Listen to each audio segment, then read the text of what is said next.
سلام دوستان، من یه آهنگرم، یه کارگر که باز زور بازوش نونشو در میاره.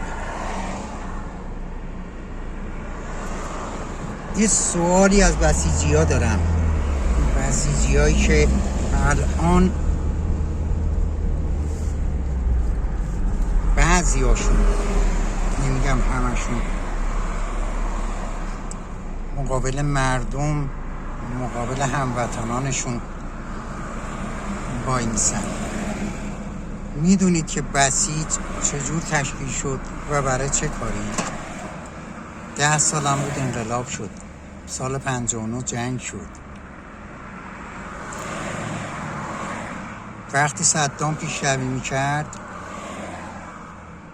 به حکم خمینی بسیج تشکیل شد و مردم کمک کردن به جبهه‌ها و یه عده داوطلب شدن برای جنگ با صدام، رفتن و جونشونو دادن. بسیجی هایی که واقعا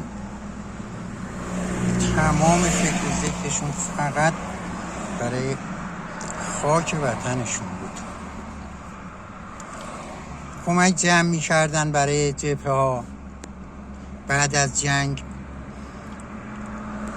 به زلزله زده ها کمک می کردن، به سیل زده، بدبخت چاره ها، بعضی جاها برای سازندگی.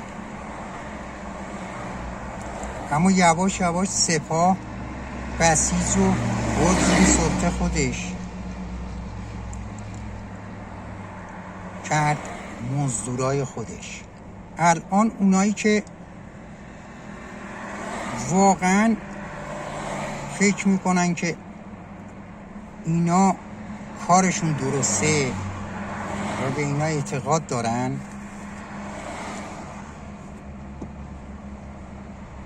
نگاه کنن ببینن الان وظایف بسیج چیه، الان بسیج چه کارایی داره انجام میده، چه خدمتی به مردم ایران داره انجام میده و به چه کسایی کمک میکنه. مقابل مردمتون نباشید. اگر برای منافعتون تو بسیجید که دیگه بسیجی نیستید، مزدور محسوب میشید. اگه نه اعتقاد دارید که یه ذره فکر کنید ببینید آیا این اعتقادتون درسته. خداحافظ، موفق باشید.